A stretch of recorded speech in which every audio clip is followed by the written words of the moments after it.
Good morning. Welcome to another week. You find me, as you may know, on my drive because I've designated this morning, and maybe even the whole day we'll see, as tidying up the drive day. What this comprises of is annually going along and trimming the lower hanging branches of these neighbouring trees, assuming that I don't bash my head on them as I'm going along on my mower. It's not too bad this year actually. I've been keeping on top of this, but just as you can see, just through natural growth over the intervening year, some of it started to get a bit droopy, but that shouldn't take too long. My main focus today though is going to be this other side, so you can sort of see my lawn mowing limit. And then I've got quite a lot of shrubs coming up now. The other side of that, this is mostly tea tree. And what I'm going to do is push that back a bit, get that taken down, make it a bit safer if a fire comes through, so it's not going to encroach too close to the drive if we need to escape or if people need to get onto the property. And then I'll work my way back towards the house, at which point I'll get out my brush cutter and I'll take out some of the smaller stuff which I do intermittently, the regrowth tea tree. Usually actually that's done to mean that animals can't hide behind it and then leap onto the drive at the last second. So a little bit of driveway maintenance today. This is why Will's kindly lent me his car and he's taken the other car to work today. And then at some point we will be looking at doing some resurfacing work as well, but it's not that urgent. Now that bonfire season's here though, this is well up my street, so I'll be cracking on with this today.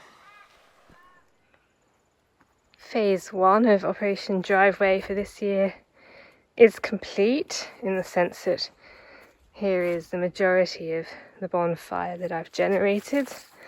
I've just got one little bush which I'm going to have to prune by hand, but that won't generate a lot more. Now I'm going to turn my attention to phase 2, which is going to involve me getting out my brush cutter and trimming back some of the taller grass which I can't get to with my mower. Then I'll probably stop for lunch, and then the final phase will be going over it with the mower, and then that ought to be the driveway done for this year. And I'll be in a great position to start off maintaining it as I'll leave it today going into next spring-summer.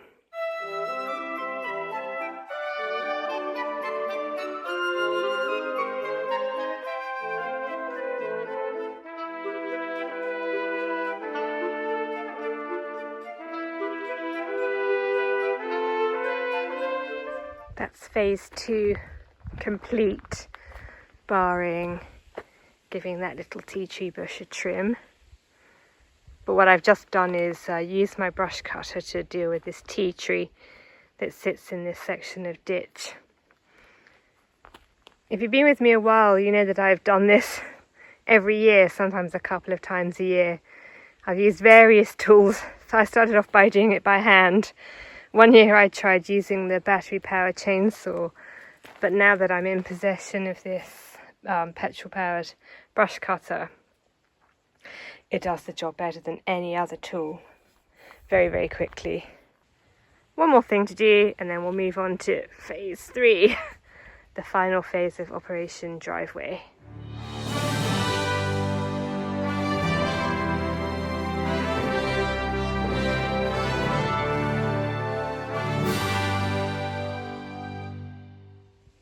Time for phase 3.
we go then.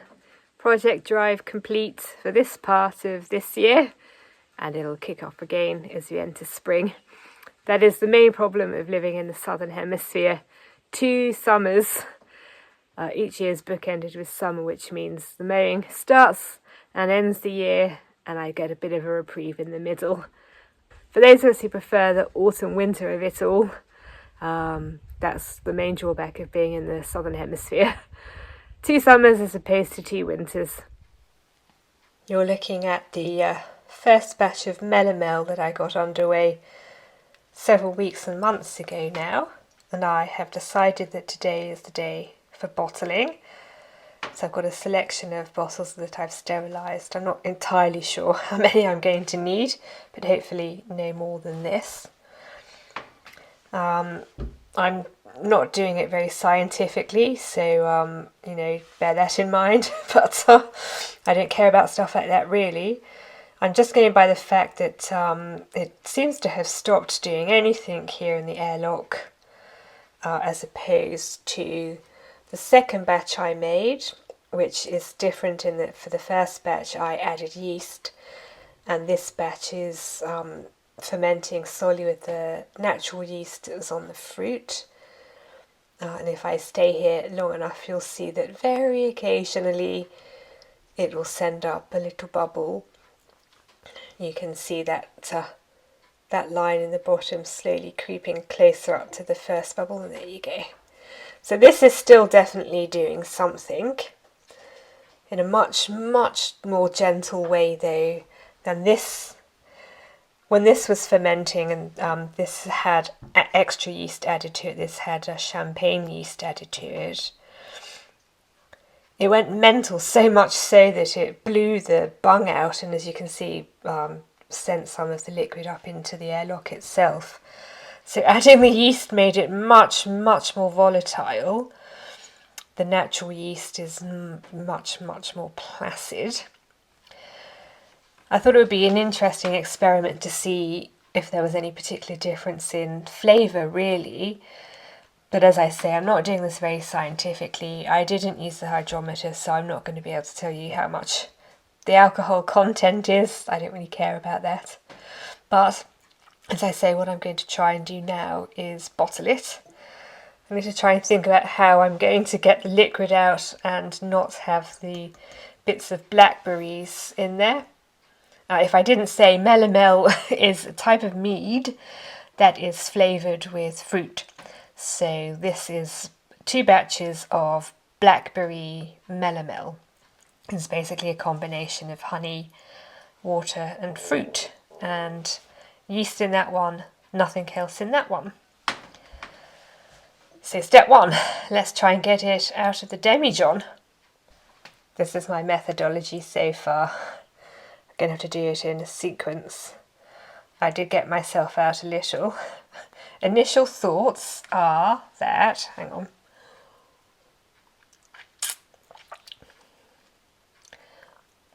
It's very strong. It's very strong. It is slightly insipid in flavour, unfortunately, I think. I mean, obviously it's still got a way to go.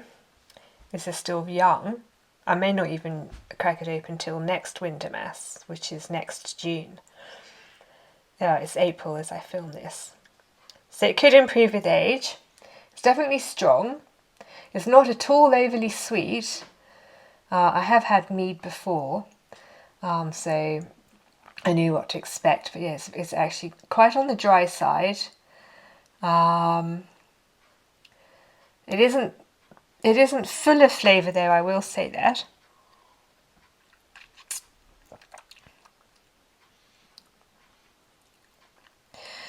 You know, the more you drink it, the nicer it gets. Isn't that always the way? I'd be really interested to try the one without the added yeast though. I always think you can taste this sort of yeastiness, sort of bready quality.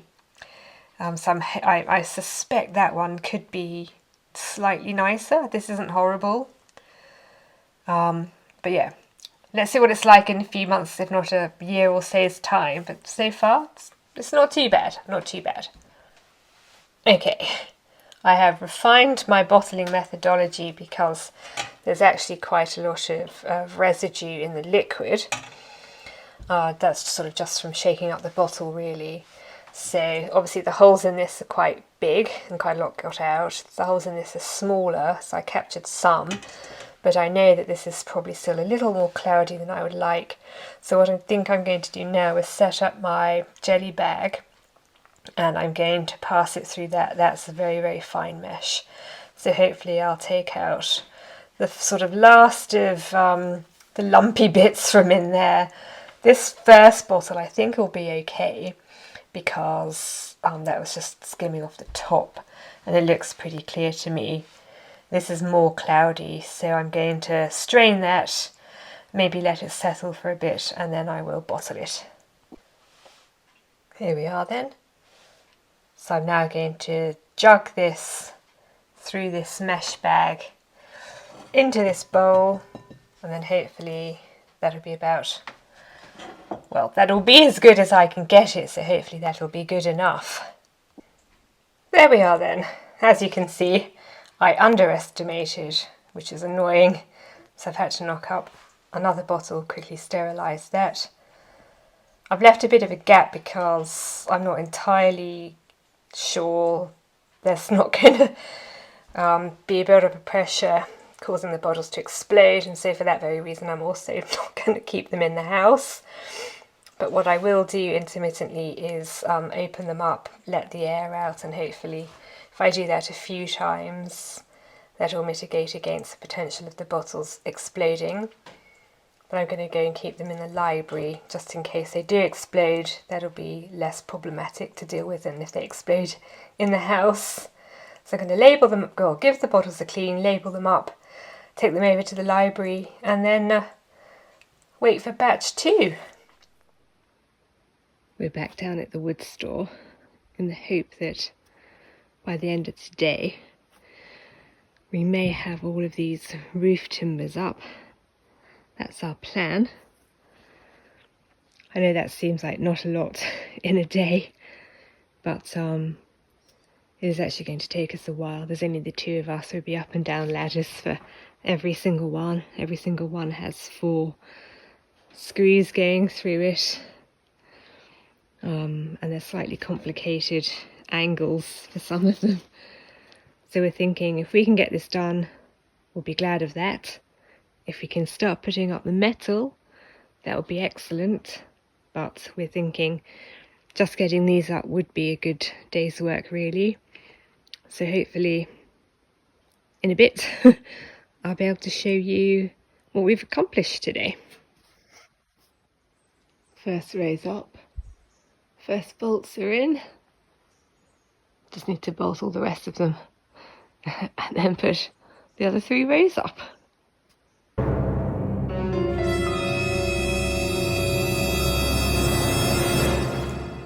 I didn't want to leave you hanging at the end of the vlog for this week, so I've come down to show you what we managed to accomplish today. As I hope you can see, pesky sun. We have got these 2 rows up entirely. We've got the wood up on this row, but not entirely bolted. We've got some of it bolted on, but we've got more to bolt than we have. And then we haven't got this side up at all. This side's going to be a little bit more complicated to do because of the positioning of the brackets. So we'll wanted to save this till last, till we've got a bit of a technique going.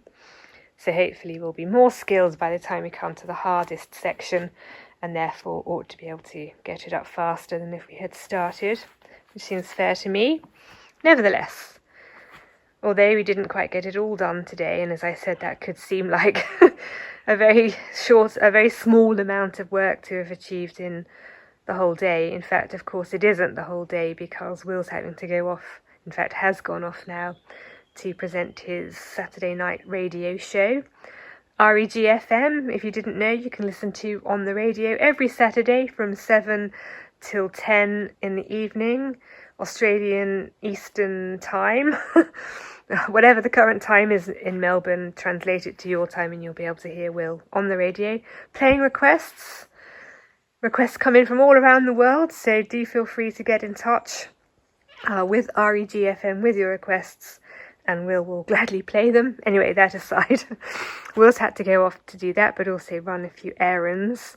So we haven't quite had the whole day, as you can see. There's a lot of daylight left. So if we had had the whole day, we probably could have finished. But I will leave it there for you. Tomorrow we will be continuing work on the roof. But for you, that'll be next week. So stay tuned. Tune in next week to see how far we get with this project. Hopefully we'll start pushing through it really quickly now because we just want it finished. Thank you for watching. As always, it's a pleasure to have your company, and I will catch up with you, all being well, next week. Bye now.